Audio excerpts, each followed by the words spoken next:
Hi friends, ఈరోజు మనము defamation కేసును కోర్టులో ఎలా ఫైల్ చేయాలి, అంటే పరువు నష్టం దావాను కోర్టులో ఎలా ఫైల్ చేయాలి అనే విషయాన్ని గురించి డిస్కస్ చేసుకున్నాం. సో ఒక వ్యక్తి మాటల ద్వారా కానీ, రాతల ద్వారా కానీ, ప్రదర్శన ద్వారా కానీ, సంజ్ఞాన ద్వారా కానీ మరొక వ్యక్తి యొక్క గౌరవ ప్రతిష్టలను, అతని యొక్క పేరును సమాజంలో హానికరం కలిగించినప్పుడు డిఫమేషన్ పరువు నష్టం కేసును కోర్టులో వేసుకోవచ్చు అనేది చెప్తుంది. సో అయితే ఈ కోర్టులో కేసు వేసే ముందర ఖచ్చితంగా ఒక లాయర్ ద్వారా ఆ వ్యక్తికి నోటీస్ పంపించి నువ్వు కంపెన్షన్ కట్టమని అడగవచ్చు, మరియు వీడియోస్ కానీ, ఆడియోస్ కానీ ప్రదర్శన ద్వారా ఉన్నటువంటి వాటిని రిమూవ్ చేయమని చెప్పేసి కూడా అడగవచ్చు. ఇది సో సివిల్ కోర్టులోనూ కేసు ఫైల్ చేయొచ్చు, క్రిమినల్ కోర్టులోనూ చేయొచ్చు. అదే సివిల్ కోర్టులో కేసు ఎందుకు ఫైల్ చేస్తా అంటే కంపెన్షన్ కోసం ఫైల్ చేయవచ్చు.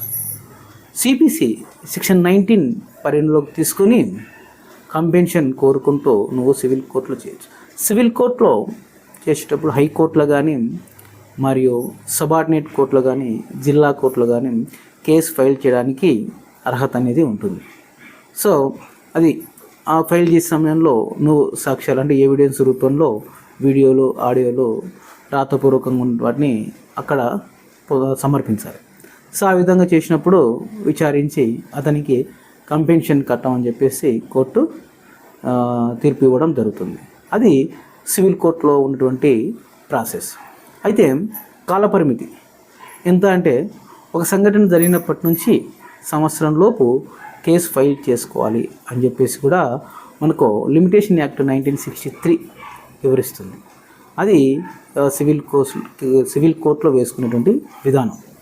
మరియు క్రిమినల్ కోర్టులో ఏ విధంగా వేసుకుంటారంటే, సో పరువు నష్టం కేసు క్రిమినల్ కోర్టులో వేసుకునేటప్పుడు ఏ కోర్టులో వేసుకోవాలని అనుకున్నప్పుడు ఫస్ట్ క్లాస్ మెజిస్ట్రేట్ కోర్టులో వేసుకోవాలా. బిఎన్ఎస్లో సెక్షన్ 356 పరిగణలోకి తీసుకొని కేసు వేసుకోవడం జరుగుతుంది. సో అయితే సాక్ష్యాలను పొందుపరిచిన తర్వాత విచారణలో అతను తప్పు చేశారని తెలిసినప్పుడు అతనికి 2 సంవత్సరాలు జైలు శిక్ష విధించవచ్చు, లేదా జరిమానా విధించవచ్చు. జైలు శిక్ష మరియు జరిమానా 2 కూడా విధించవచ్చు అని చెప్పేసి మనకు బిఎన్ఎస్ 356 చెప్తుంది.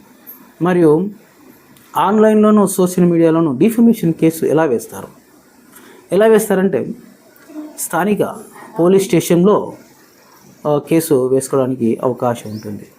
మరియు సైబర్ క్రైమ్ సెల్లో కూడా నువ్వు కేసును ఫైల్ చేయడానికి అవకాశం ఉంటుందని చెప్పేసి ఆన్లైన్, సోషల్ మీడియాలో డిఫమేషన్ కేసును ఈ విధంగా కూడా ఫైల్ చేసుకోవచ్చు అని మనకు తెలియపరుస్తుంది. అది ఫ్రెండ్స్ డిఫమేషన్ కేసు యొక్క ముఖ్య ఉద్దేశం.